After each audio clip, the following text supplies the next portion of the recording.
हुज़ूर सल्लल्लाहु अलैहि वसल्लम हज़रत मोहम्मद सल्लल्लाहु अलैहि वसल्लम का बचपन मुख्तसर मगर अज़मत भरा था। आप सल्लल्लाहु अलैहि वसल्लम की ज़िंदगी के इब्तिदाई साल मुख्तलिफ मुश्किलात और वाक़यात से भरे थे, जिन्होंने आपकी अजीम शख्सियत की बुनियाद रखी। पैदाइश। आप सल्लल्लाहु अलैहि वसल्लम की पैदाइश मक्का में तकरीबन 570 ईस्वी में हुई। वालिद का इंतकाल। आपकी पैदाइश से चंद माह पहले ही आपके वालिद अब्दुल्लाह का इंतकाल हो गया था। इस तरह आप सल्लल्लाहु अलैहि वसल्लम यतीम पैदा हुए। आप सल्लल्लाहु अलैहि वसल्लम की वालिदा का नाम आमना बिनते वहब था। दूध पिलाना और देहाती जिंदगी। दूध पिलाने वाली अरब रिवायत के मुताबिक बच्चों को सेहतमंद माहौल और साफ सुथरी जबान सिखाने के लिए देहात में दूध पिलाने वालियों के पास भेजा जाता था। चुनाचे हुजूर सल्लल्लाहु अलैहि वसल्लम को भी एक दूध पिलाने वाली हलीमा सादिया के पास भेजा गया। हलीमा सादिया के साथ हलीमा सादिया एक गरीब खातून थी और उन्होंने हुजूर सल्लल्लाहु अलैहि वसल्लम को तब कबूल किया जब दूसरी औरतों ने एक यतीम बच्चे को लेने से इनकार कर दिया था। हुजूर सल्लल्लाहु अलैहि वसल्लम के हलीमा सादिया के घर आने के बाद उनके घर में बरकत और खुशहाली आ गई। आप सल्लल्लाहु अलैहि वसल्लम ने अपनी जिंदगी के पहले 5 साल उनके साथ गुजारे। सीना चाक होने का वाकया। एक मशहूर वाकया है कि हलीमा के पास रहते हुए फरिश्तों ने आपका सीना मुबारक चीर कर दिल को पाक किया था। वालिदा और दादा की कफालत। वालिदा के पास वापसी।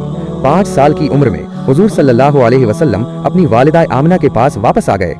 वालिदा का इंतकाल। जब आप सल्लल्लाहु अलैहि वसल्लम की उम्र 6 साल थी तो उनकी वालिदा भी मदीना से वापसी के सफर में इंतकाल फरमा गईं। इस तरह आप सल्लल्लाहु अलैहि वसल्लम कम उम्री में ही वालिदैन दोनों से महरूम हो गए। दादा की कफालत।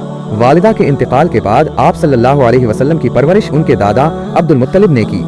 अब्दुल मुत्तलिब मक्का के एक मुअज़्ज़ज़ सरदार थे और उन्होंने अपने पोते से बेहद मोहब्बत की। दादा का इंतकाल। लेकिन 2 साल बाद जब आप सल्लल्लाहु अलैहि वसल्लम की उम्र 8 साल थी तो उनके दादा अब्दुल मुत्तलिब का भी इंतकाल हो गया।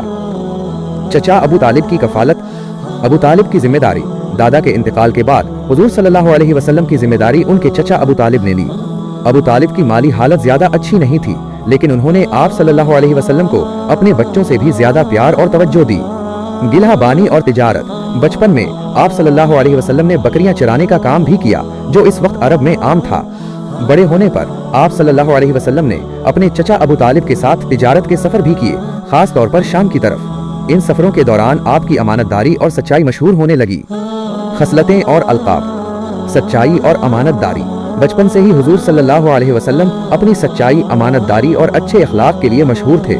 आपने कभी झूठ नहीं बोला और न ही कभी किसी गलत काम में हिस्सा लिया। अल अमीन। आपकी इन सिफात की वजह से मक्का के लोग आपको अल अमीन, अमानतदार और अस्सादिक, सच्चा के अलकाब से पुकारते थे, जो आपकी नबूवत से पहले की जिंदगी का सबसे बड़ा सबूत था। हुजूर सल्लल्लाहु अलैहि वसल्लम का बचपन उनकी मुस्तकबिल की अजीम नबूवत और